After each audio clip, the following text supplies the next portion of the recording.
Desde estos instantes, iniciamos Tu Candidato 2021. Espacio en el que conocerás las propuestas de los principales candidatos al Congreso y la Presidencia de la República. Entrevistas, análisis y toda la información para que puedas emitir tu voto informado y responsable este 11 de abril. Tu Candidato 2021 a través de RCR, Red de Comunicación Regional, la red que comunica y une al Perú.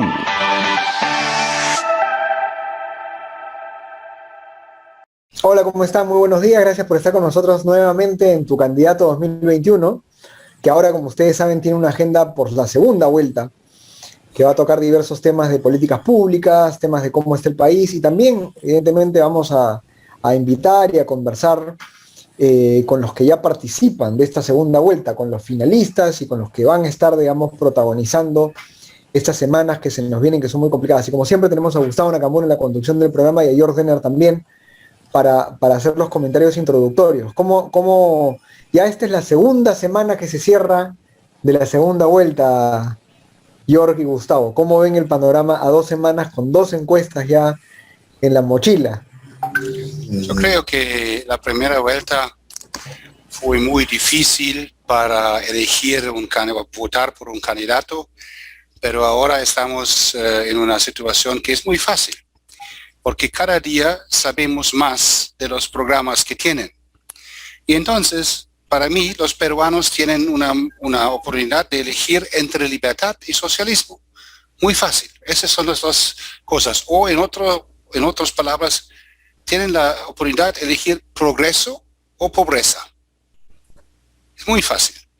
¿Por qué libertad o socialismo? Si leemos y escuchamos que dijo el candidato Pedro Castillo, quiere prohibir algunas series en televisión porque no le gustan, son contracultural, quiere nacionalizar muchas empresas, quiere disolver el Congreso para restituir con una constituyente para cambiar la Constitución. Entonces, para mí,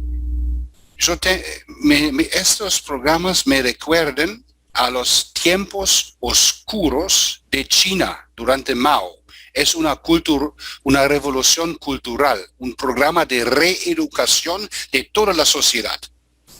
Y podemos ver los resultados que tenía esta revolución. Más pobreza, mucho más violación de derechos humanos, más desigualdad de antes y menos libertades. Este fue el resultado de la revolución cultural de Mao. Este podemos ver. Y por eso, para mí, es la opción que tienen los peruanos, votar a otro lado a libertad. No digo que todo es perfecto. La candidata que representa, que es Keiko Fujimori, también tiene sus debilidades. No es una santa, no, absolutamente no, pero es para mí absolutamente el menos mal. Es en un rato. Es un poquito provocante, pero es mi opinión honesta. Perfecto, Joyor, qué interesante tu análisis. Yo, la verdad, José Ignacio, ¿qué veo? Primera semana, todo el mundo esperaba los votos, ¿no? ¿Quién pasaba segunda vuelta? ¿No? El segundo contrincante, ¿no? Porque Pedro Castillo ya era casi seguro y él ni corto ni perezoso comenzó a hacer campaña. Ojo con esto. Él ha arrancado la carrera un poco antes que la siguiente candidata. En el caso de Keiko, bueno, esperaban los votos, ya se dieron oficialmente ante la OMPE y empezó una campaña en Lima, porque hasta hace poquito recién ha podido salir a hacer campaña en provincias por su restricción con el tema de la investigación que tiene y que el juez Zúñiga tenía que darle el permiso. Pero ya se dio y ahora ambos están en igual de condiciones. Esto es importante, ya en este momento están en igual de condiciones para hacer campaña e ir a las regiones. sí veo que la campaña, como se está viendo actualmente, es una campaña netamente ideológica y netamente sobre el modelo económico, ¿no? Esos son los temas programáticos. Y el siguiente tema que vamos a tocar ahora nosotros, ¿no? Como el tema del manejo de la pandemia, ¿no? Los otros temas van a pasar a un segundo nivel o tercer nivel. Creo que esos son los temas de campaña. Sobre eso se va a jugar en la campaña. También es cierto que lo que está pasando ahora es que el señor Pedro Castillo está diciendo que él es el que va a gobernar y que desconoce el plan de gobierno de Perú Libre. Entonces yo digo, o sea, este señor, pero acuérdense cuál es la técnica siempre del comunismo, ¿no? O sea, está creando confusión, está desmintiendo para que después vuelvan sobre la dialéctica de siempre. Entonces, eso también lo conocemos. Yo creo que hasta su forma de cómo está manejando la campaña, en el caso de él, es claramente su línea de pensamiento, lo ve reflejado hasta en su estrategia política. No quiere decir que comunicacionalmente, si mi análisis está siendo muy astuto, ¿no? Eso de que se puso a llorar, que su hija, ¿no? Me pareció bien astuto, bien sentimental. Están llevando videos interesantes del Perú profundo y todo ello. Eso no es gratis, ¿eh? Eso viene con mochila. Y mochila bien pesada. Entonces, nuestros amigos que nos escuchan ahora en las regiones, ahí en la región Cajamarca, que nos están escuchando, ¿no? Que Pedro Castillo es un profesor y hay que respetarlo como profesor, y hay que respetarlo como ser humano. Pero ojo, tengan mucho cuidado quién está detrás de este señor. Ese es el tema. O sea, no es contra Pedro Castillo porque es cajamarquino, o porque es limeñito, o porque es japonesito. No, acá no es de eso, no se trata de eso. Se trata de el señor qué ideas representa y quiénes está detrás de él. Esto es importante que la población lo entienda, ¿eh? Esta población que está ahí en Cajamarca y donde nos escuchan, porque tenemos una amplia cobertura en la ciudad de Cajamarca, es importante que entiendan, queridos amigos. Yo creo que ese es el análisis que hay que hacer también. ¿Quiénes están detrás de los candidatos y cuáles son sus agendas programáticas para que nos saquen de esta pandemia que estamos en este momento, ¿no? De acuerdo, mi comentario iría en la línea de dos cosas, ¿no? Rescatando lo que ustedes dicen y complementándolo. Efectivamente, para todos los que nos escuchan el primero es Keiko tiene que proponer un cambio radical. Yo creo que ella ahorita está planteando todavía con mucha suavidad, con mucha delicadeza, su segunda vuelta, y creo que la gente quiere un cambio radical. Si ella no empieza, que yo creo que lo ha hecho antes, y más bien ahora se ha moderado más, ¿no? Entonces, una candidata como Keiko, en este momento, tiene que convencer al pueblo de que ella también puede hacer ese cambio radical y que está más preparada que Perú Libre o Pedro Castillo o Vladimir Cerrón para hacer ese cambio. Porque de lo que sí no vamos a poder zafarnos es que la gente quiere un cambio radical y no le interesan razones. No le interesan nada más. Hablando de Cajamarca, el martes yo estaba hablando con una amiga que es chotana, que es de Chota. De hecho, mi familia por parte de mi mamá es de Celendín, mi abuelo, y de Chota mi abuela. Entonces, mi familia es de Cajamarca, por parte de mi mamá. Y me decía esta amiga chotana que para la gente que está muy mal hoy día económicamente por la pandemia, ¿no? Todas las cosas que son libertad de expresión, control de precios, educación privada, estatización de empresas públicas, no les interesa, porque esos temas a ellos nunca les han interesado. Ellos se preocupan por su vida. El Estado no les ha dado nada. Lo único que les interesa es su vida. Fíjense, su vida. Porque no tienen nada más que perder, porque ya perdieron el trabajo, ya perdieron el dinero, ya perdieron incluso muchos la casa, el alquiler, y por eso es que han ido a invadir terrenos, y por eso es que han tenido que salir de su local de la galería y salir a la calle a vender. Entonces, los incentivos para toda esta población que es pobre, para votar por Castillo, son muy fuertes, porque Castillo viene con una promesa, como ustedes bien decían, que es esta promesa de reeducación cultural. Yo te voy a regalar algo, te voy a prometer esto, voy a cambiar todo radicalmente y te voy a hacer... Entonces, la gente tiene que entender que sí, el cambio radical es necesario, pero el cambio radical que necesitamos no es ese cambio efectivamente ideológico, comunista, socialista, que está proponiendo Pedro Castillo. Ese no es el camino. Y tarde o temprano le va a caer a los chiquitos. Eso es lo que tienen que entender los cajamarquinos, los huanuqueños, los arequipeños, los cusqueños. Ellos creen que los grandes van a perder, todos van a perder con el socialismo. Y tarde o temprano los más chiquitos también. Y lo segundo que me llama la atención, y también es muy importante decirlo, es esto que pasó con la encuesta de Datum. En la encuesta de Datum me llamó la atención algo que es rarísimo, Gustavo York. Cuando uno ve las razones por las cuales Castillo estaba primero que Keiko, ¿ya? La gente piensa, aunque no lo ha revisado, aunque no lo ha leído, piensa que Castillo tiene un mejor plan de gobierno. Cuando el plan de gobierno de Perú Libre, queridos amigos que nos escuchan, fue hecho en febrero del 2020, cuando no había pandemia, y no lo han adaptado. No lo han adaptado a la pandemia. O sea, a Perú Libre no le interesa la pandemia, no le interesó la pandemia, no adaptó su plan de gobierno a la pandemia.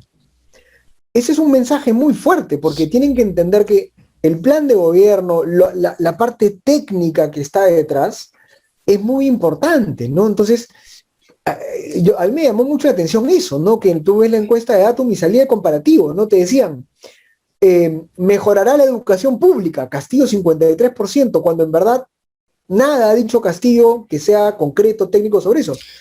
Disminuirá la corrupción, Vladimir Cerrón es un sentenciado por corrupto. Impulsará los emprendimientos, fíjense, 40% Keiko, Castillo 31% Keiko, cuando Castillo más bien tiene un discurso anti-emprendimiento, anti-empresa, ¿no? Generará más empleo, 38%, Castillo 31 Keiko, cuando no tiene un plan de trabajo, no ha actualizado las cifras de trabajo, es bien complicado. Miren esto, mejorará el sistema de salud. La gente cree que 37% creen que Castillo lo hará, 26% que Keiko, cuando el plan de gobierno de Castillo no incluye la pandemia. Pero José Ignacio, estos son promesas vacíos, nada más. Nosotros, los peruanos no son estúpidos, pueden ver cómo vive la gente en Venezuela, Bolivia. Si no saben, preguntan a los venezolanos que van a nuestro país, que van acá. ¿Por qué se salieron de su país? Ese es muy fácil. Este partido, el nombre del partido, es una contradicción en su misma. Perú Libre. Si él ganó, no somos Perú Libre. No somos Perú, somos Venezuela, rápido. Ese es el problema. La polarización es y nuestra obligación como sociedad civil, como ONGs, tenemos que informar, es nuestra responsabilidad y obligación informar a la gente qué es la situación en países que tienen ese sistema que está proclamando Pedro Castillo. No es nada en contra, estoy de acuerdo con Gustavo. No tengo ningún problema con el señor Castillo como persona, como su historia, no. Pero tenemos que informar a la gente qué son o cuáles van a ser los resultados de sus ideas, de su programa. Esa es nuestra obligación y responsabilidad, que la gente entienda. Sí, mira, y otra cosa importante que acabas de decir también, José Ignacio y yo quiero recordar una cosa. Un primer punto. Lo que estás diciendo en las encuestas es lo que está reflejando en el fondo, es que la gente no lee los planes de gobierno. Ya lo sabíamos, lo hemos descubierto nuevamente. Y está claro, o no leen o tenemos una baja comprensión lectora, ¿no? Para poder entender y diferenciar los planes de gobierno en general que hubo. Pero bueno, vamos a darle el beneficio a todo ello. Todo esto es un tema bien importante. Pedro Castillo es un profesor rural. Es un profesor rural que está vinculado a una área del SUTEP, ¿sí? Del SUTEP, del CONARE SUTEP. Y esto hay que recordarlo. O sea, él es un maestro rural y por eso hay que saludarlo, porque ha trabajado por la educación del país en zonas rurales. O sea, nadie discute en eso. Yo conozco Michiquillay, Hualgayoc, todas estas zonas. Yo he trabajado, he tenido el gusto de trabajar ahí y obviamente hay que reconocerle eso. Pero de ahí a lanzarse y entrar a una contienda política a esta magnitud, no lo sé si tengan todas las capacidades. No digo la persona, será una excelente persona, un ser humano, pero a mí lo que me preocupa son los de atrás. Has mencionado a Vladimir Cerrón, Evo Morales ya se metió en el Perú con sus tweets y sus insinuaciones. Mujica también ya salió. O sea, señores, o sea, no nos seamos los tarugos. Hay que darnos cuenta que acá se está jugando un partido entre un modelo de libertad o entrar al modelo del Foro de Sao Paulo. Y hay que decirlo con todas sus letras. Entonces, hay que tener un poco más de criterio, ¿no? Con respecto al señor Castillo y al equipo que tiene detrás, ¿no? Y la cerecita del pastel es que él piensa, por ejemplo, que va a tumbarse la carrera magistral. La pregunta que le hago a los docentes del Perú es, ¿están de acuerdo con eso ustedes? O sea, los docentes que ya se sacaron la mugre, están en tal escala, van a permitir que se caiga toda una escala magisterial porque algunos avenidizo dijo que hay que sacarlo.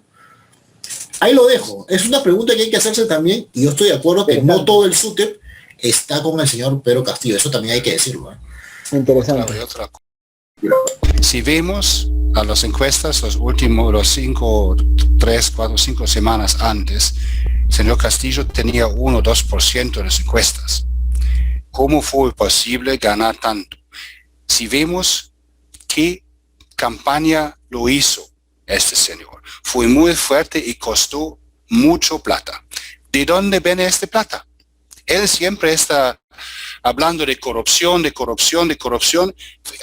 Yo les digo, follow the money. Obviamente, follow the money. Y si vamos a investigar dónde viene la plata, para mí es claro. Venezuela, Maduro y otros países. Y sí, exactamente. Y ellos no tienen plata. Tampoco. Entonces no son ricos. Viene de China, viene de Rusia.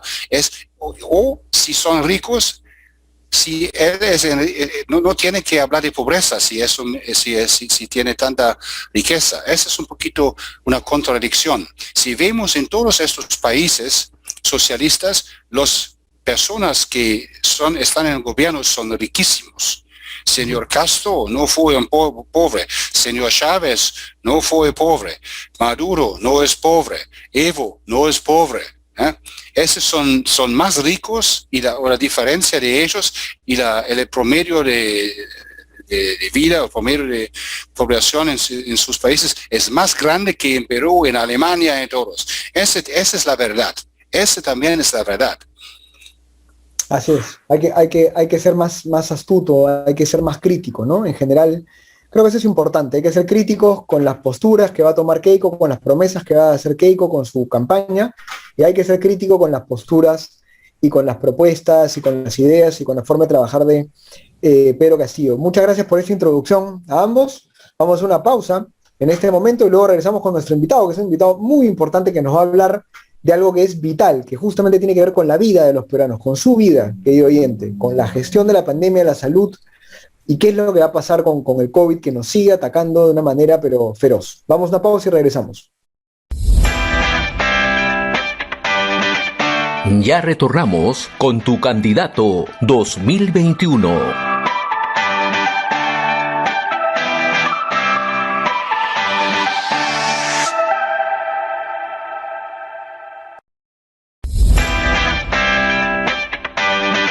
Sigamos en Tu Candidato 2021.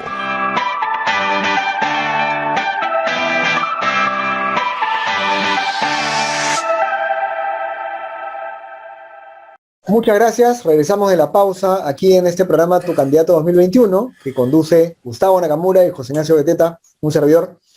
Y hoy día tenemos un invitado muy especial, que es el doctor Omar Neira, doctor en salud pública, pero que además ha estado muy pendiente de cómo se ha gestionado, cómo se ha manejado la pandemia en el Perú, queridos oyentes, porque definitivamente, como ustedes saben, esta COVID, la COVID, como se quiere decir, no nos suelta y seguimos. Entonces vamos a hablar con él un poco de cómo están los números, de cómo está la gestión del gobierno actual, qué se tiene que hacer, y también le vamos a preguntar un poquito a ver cuáles son las propuestas de los candidatos que han quedado en segunda vuelta. Omar, ¿cómo estás?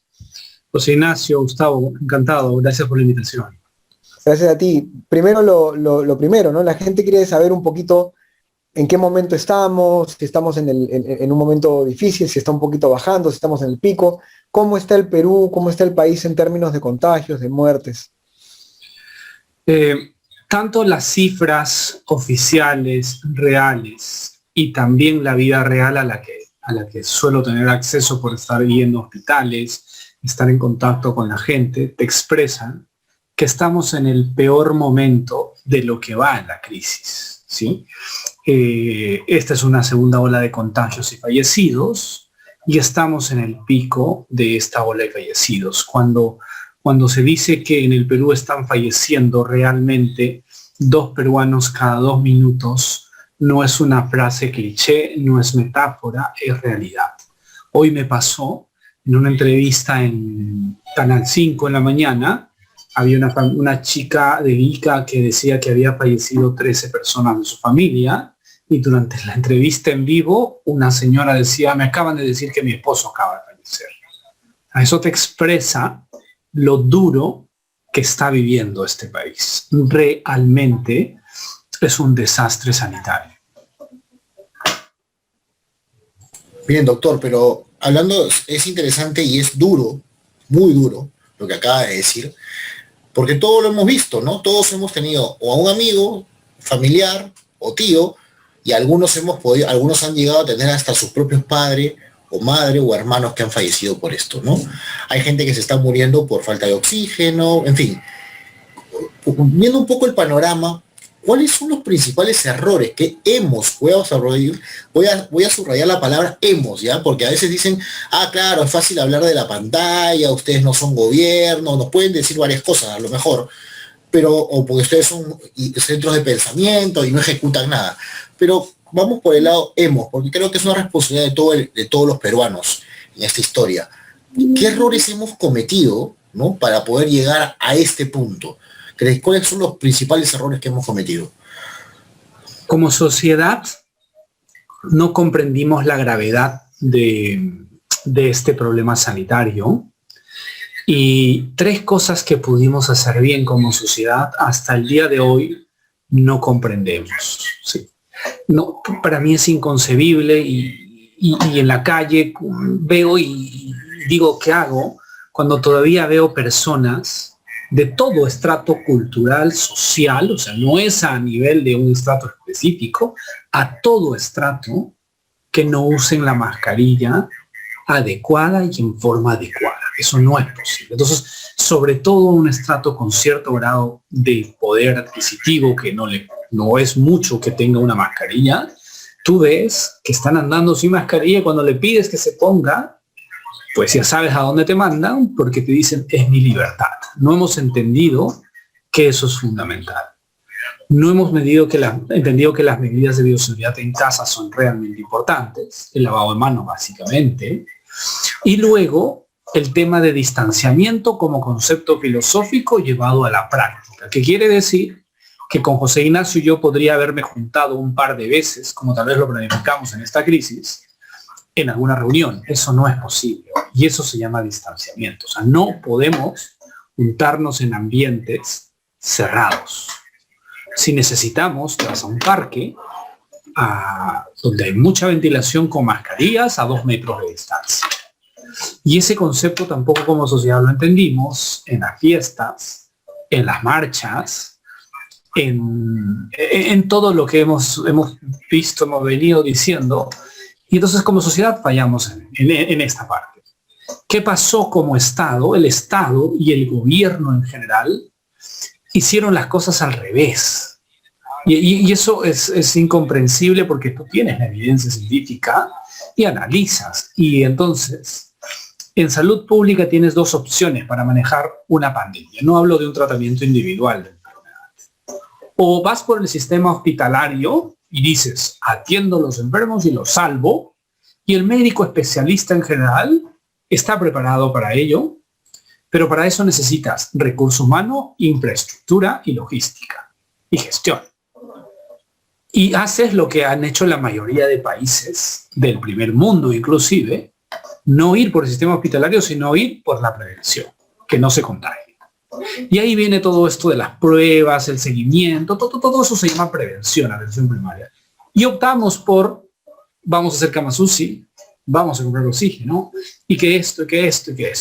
Nunca pudimos hacer. O sea, además de apostar por esto, no fuimos capaces de implementar 2.000 camas UCI. O sea, 2.000. O sea, Colombia pasó de 5.000 a 12.000 en 6 meses. Sí, para no irnos con Alemania, que pasó de 28.000 a 50.000. A ello, un montón de políticas sanitarias erróneas, equívocas y contradictorias a la evidencia científica que nos llevaron a que durante mucho tiempo en el país se creía que era el mejor manejo de la pandemia a nivel sanitario, que no pasaba nada, que todo estaba bien, por lo tanto la sociedad entendió que estábamos bien. Y entonces toda esa confluencia, o sea, somos de los pocos países que cerró el sistema sanitario para otras enfermedades. Cerraron. Se supone que los profesionales de la salud estamos entrenados para manejar cualquier tipo de microorganismo, pero no, solo era COVID y nos olvidamos de otros microorganismos, nos olvidamos del cáncer, hipertensión, colesterol, enfermedades raras, salud mental, todo ese sufrimiento. Y estamos con 160.000 fallecidos reales hoy, por lo que yo llamo a esto sindemia. Ahora, ya pasando, digamos, al futuro cercano, Sagasti, el presidente Sagasti ha salido hace una semana y media, 2 semanas, con un mensaje que fue muy triste, penoso, ¿no? Diciendo, hemos fracasado. O sea, él ya dijo, hemos fracasado como Estado, ¿no? Con lo cual, además, lo que está diciendo es yo he fracasado como gobierno también, porque es la verdad, digamos, hay que ser muy claros, ¿no? O sea, fracasa el Estado y fracasa quien lo gestiona. Él ya va a cumplir 6 meses en la gestión, por lo tanto, ya tuvo ese margen de tiempo como para resolver los problemas que, como bien dices, Omar no ha resuelto. Ahora, en esto que viene, digamos, en los siguientes meses, ya no se puede cerrar la economía, las restricciones otra vez subieron un poco, pero no tanto, e igual la gente se tiene que ganar la vida día a día, así que no van a dejar de salir a las calles a trabajar. ¿Cuáles son los pendientes, ya que estamos en este desastre sanitario que mencionas? ¿Qué se debería hacer en todo caso, ya pensando en el siguiente gobierno, en verdad, que a partir de junio, julio ya agarra agarra el timón, digamos, del país, ¿no? Las variantes nos van a pegar fuerte acá. Eso quiere decir que vienen oleadas, y vienen oleadas y oleadas y oleadas.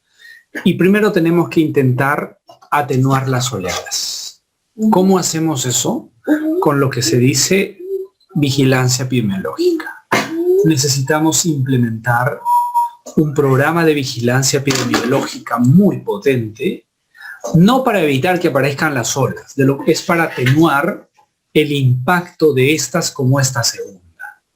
Y eso no requiere una inversión a largo plazo, o sea, digamos que te va a tomar un año y vamos a hacer un esfuerzo, no.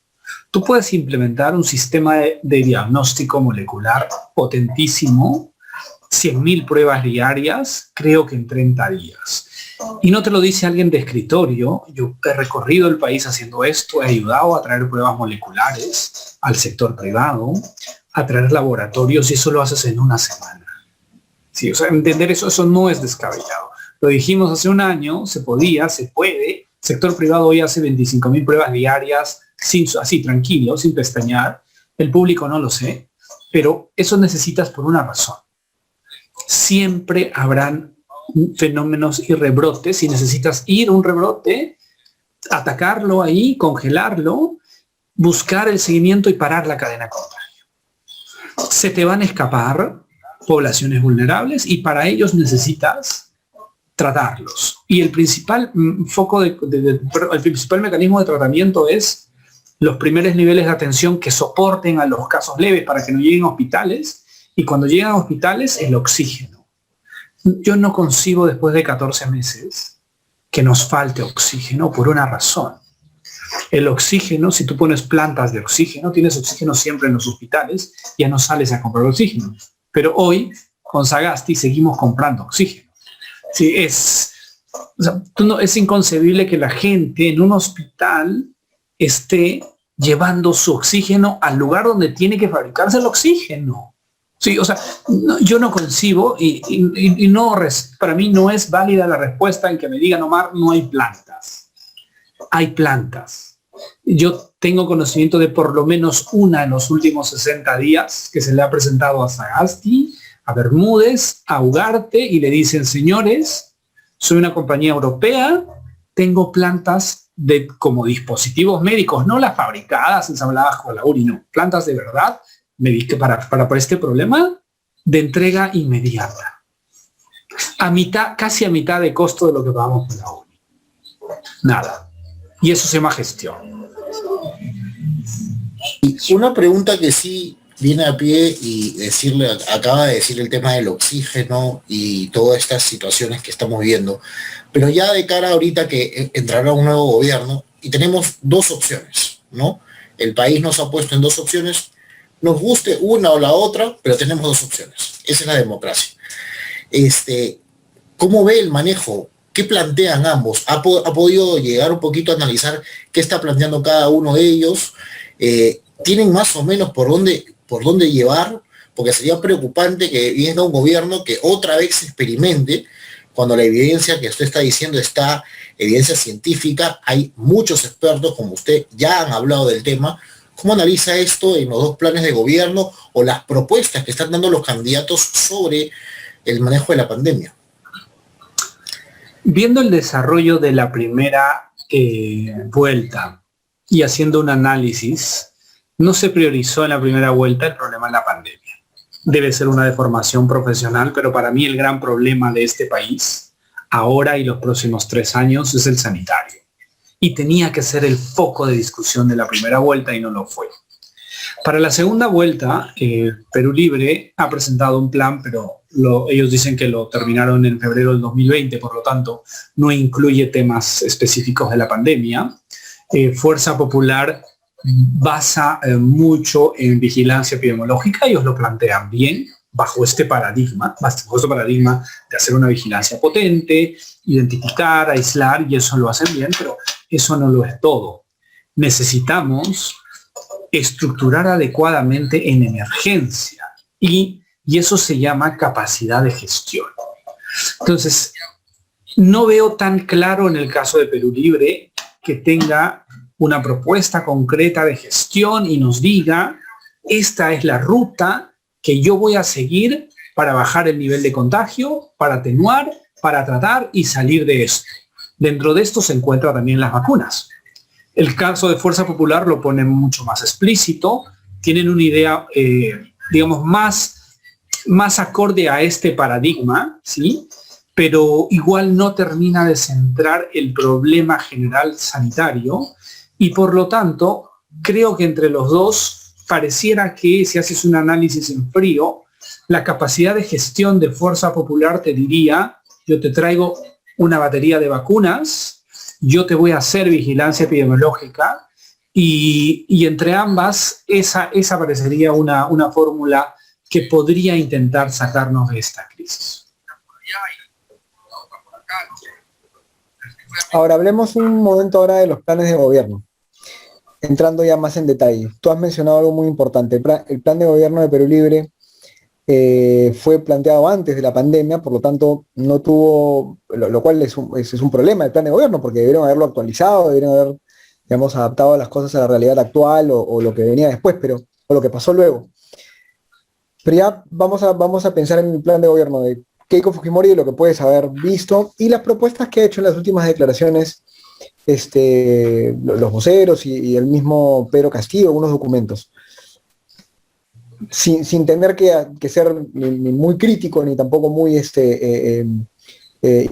parcializado con alguno, ¿cómo ves técnicamente, tú que eres un especialista en estos temas, los dos planes de gobierno comparándolos, pros y contras de ambos planes? A ver, sobre el plan en general, leí algo de ambos sobre lo que están comentando. Si haces un análisis, la propuesta de Perú Libre va a algo que se llama atención primaria. Como proceso declarativo y escrito, más o menos te dice vamos a hacer atención primaria. El programa de Fuerza Popular también te habla de que vamos a hacer atención primaria, pero la diferencia está que, ok, los dos podrían ir a atención primaria, pero en Perú Libre no concretan y te dicen cómo logras. Sí, cómo logras. Lo que dijo Pedro Castillo fue que traen las vacunas Sputnik, ok, y quedó ahí. En cambio, la propuesta que dijo Fujimori dice, traigo una batería de vacunas. Cuando hay escasez de vacunas, creo que la apuesta es atraer un grupo de marcas para que te soporten adecuadamente. Y la capacidad de gestión, de hacer vigilancia, va a ser fundamental, no por este año. Pienso por los próximos 5 años, la vigilancia epidemiológica en todos los países del mundo va a ser la actividad principal para controlar estas olas o estas oleadas que se presentarán a futuro. Y en ese concepto, creo que quien nos ofrezca mejor el cómo. Sí, los dos te ofrecen y te dicen, ok, atención primaria, el caso de Keiko es mucho más específico al tema de la pandemia, pero el que me diga, yo voy a gestionar y traer muchas vacunas, las voy a poner en el menor tiempo posible. ¿Cuántas? 250,000 diarias. ¿Cómo gestiono? Solo el Estado no lo puede hacer. Sí, no lo puede hacer. En ningún país solo el Estado ha sido capaz de colocar una cantidad como 2.5 millones diarias, que es el ejemplo de Estados Unidos.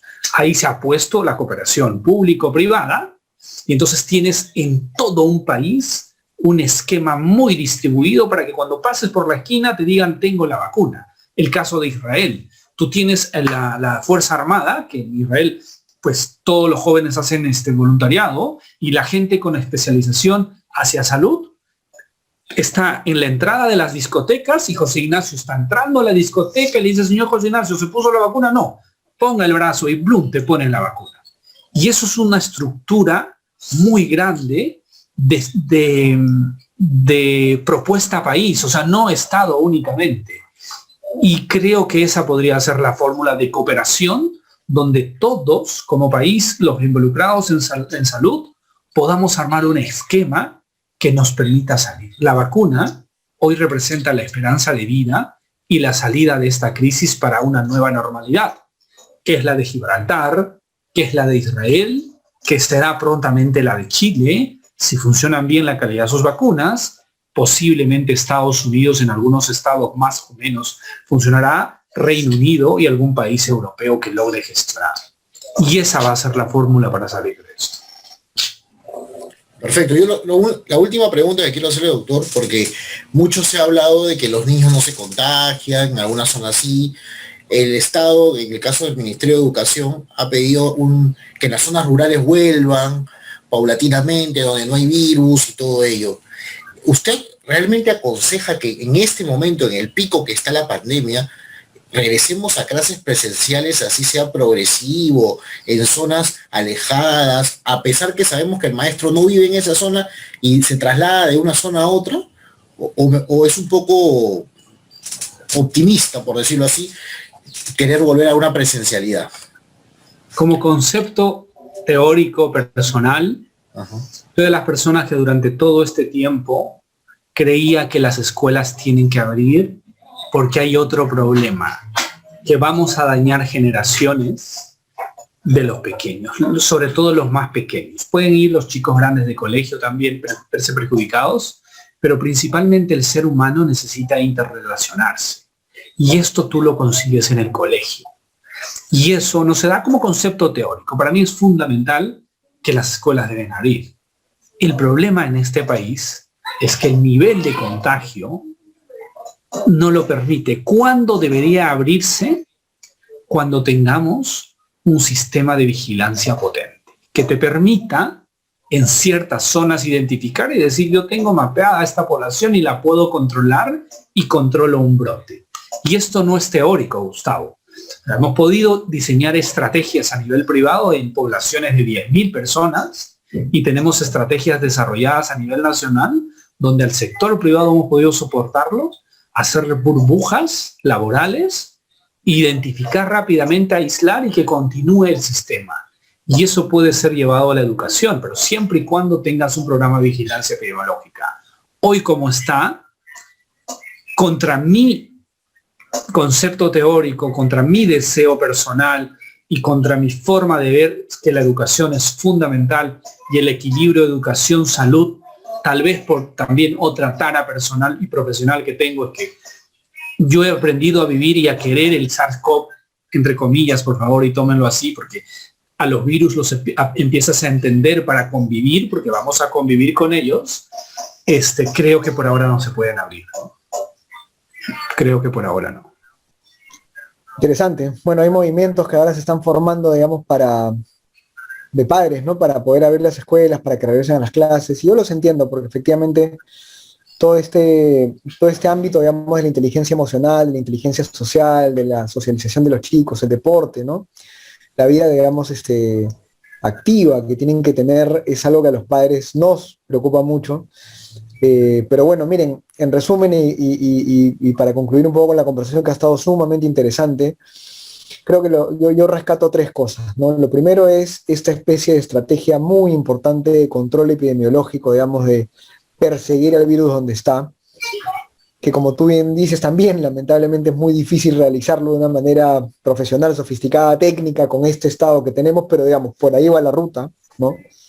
Lo segundo es controlar estas cepas, estas olas que van a venir. Creo que la ciudadanía ahí tiene una responsabilidad muy grande, efectivamente, ¿no? O sea, no descuidarse con el cuidado, con el distanciamiento social, con todas las normas de protección, ¿no? Y bueno, y lo tercero es que efectivamente quien venga a gobernar el país va a tener mucho que hacer en el sector salud, y este primer nivel de atención del que tanto se habla últimamente, y lo hemos conversado en otras ocasiones, ese primer nivel de atención es el que está con la gente cuando nuestros oyentes ahorita nos escuchan en las regiones, ¿no? Cuando hablamos de primer nivel de atención, queridos oyentes, justamente hablamos de esos establecimientos de salud que están en tu plaza, en tu parque, cerca de tu casa. Esas postas médicas, esos primeros centros médicos, digamos, de atención primaria, donde tú deberías tener al menos un doctor, una buena cantidad de, digamos, equipos, poder dar a luz sin ningún problema en ese establecimiento, poder tratarte ciertas enfermedades crónicas ahí, poder recibir tus medicamentos ahí, ¿no? Tener algunos exámenes y laboratorios en ese establecimiento. A eso se refiere el doctor Omar cuando te habla de ese primer nivel de atención primaria, que estén mejor equipados y que tengan más capacidad de atenderte ahí donde estás tú. No hacerte ir a ti al hospital grande, complejo, donde hay un montón de gente, donde seguramente te vas a contagiar y donde solamente deberían ir las personas que tienen patologías muy graves, muy complicadas, o procesos, digamos, quirúrgicos o, digamos, o de exámenes que son más complejos, ¿no? Entonces, eso, hacer que la salud llegue al pueblo, hacer que la educación llegue al pueblo, justamente también es lo que le va a tocar al siguiente gobierno, si es que queremos un país más inclusivo, más unido y no con estas diferencias, estas divisiones que estamos sufriendo ahora. Tus últimas palabras, Omar, antes de terminar. Que este cambio, después de un año y casi un año y medio en la salud, y para los que hemos levantado una voz de protesta, depende de nosotros el 6 de junio. Nosotros podemos decidir ese cambio. Finalmente, si para nosotros la salud es importante, analicemos quién nos ofrece devolver esa normalidad, quién nos ofrece traer vacunas, quién nos ofrece intentar manejar estas oleadas que van a ser frecuentes, pienso, pero además quiero equivocarme en los próximos 3 o 4 años. Y depende de nosotros, y después no nos quejemos si es que sucede como Sagasti, como Vizcarra, que hicieron exactamente todo lo contrario. Muchísimas gracias. Gracias a ustedes, encantado. Vamos a una pausa. Vamos a una pausa y regresamos con la parte final del programa. Nos vemos en unos segundos.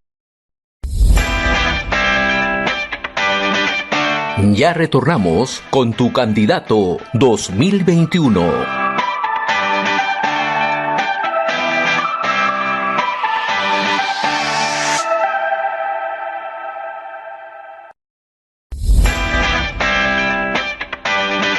Sigamos en Tu Candidato 2021.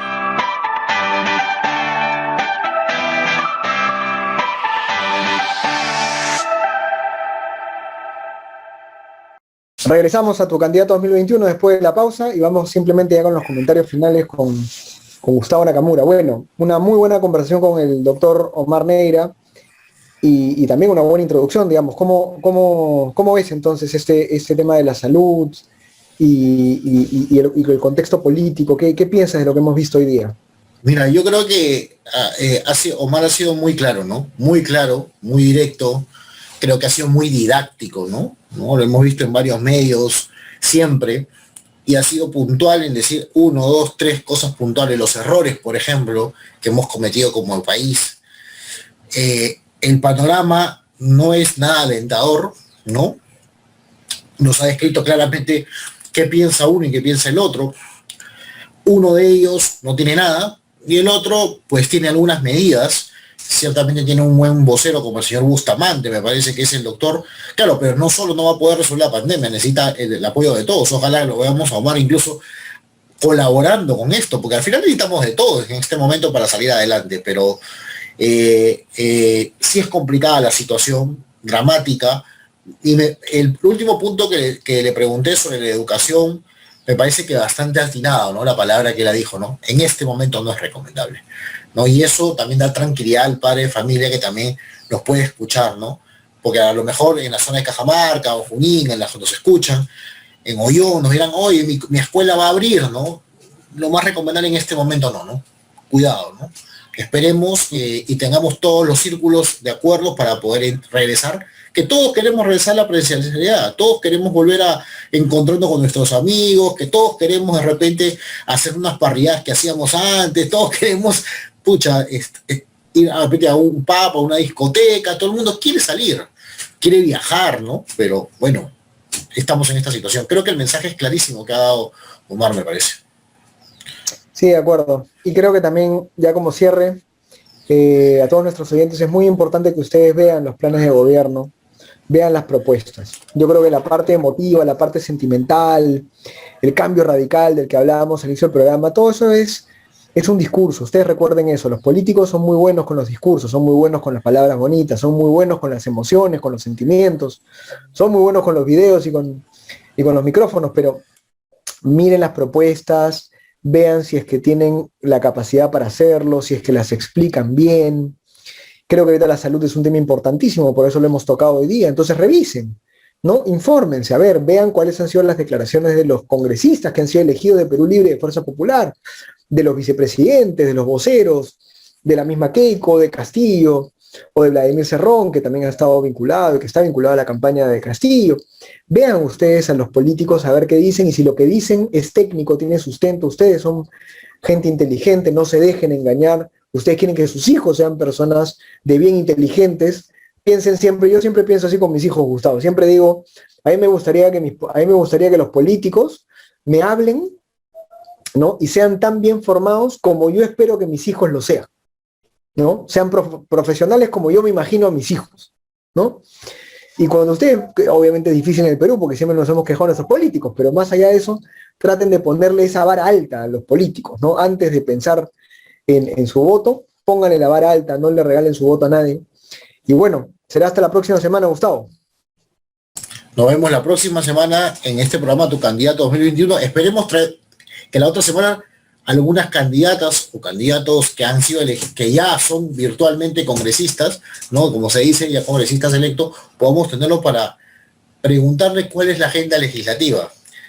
Eso va a estar interesante también, creo yo, a ver qué novedades nos traen ellos. De acuerdo. Muchas gracias. Nos vemos en la siguiente semana. Cuídense. Hemos presentado Tu Candidato 2021. Bajo la conducción de José Ignacio Beteta y Gustavo Nakamura. Nos volveremos a encontrar la próxima semana, a la misma hora y por esta misma frecuencia. Tu Candidato 2021.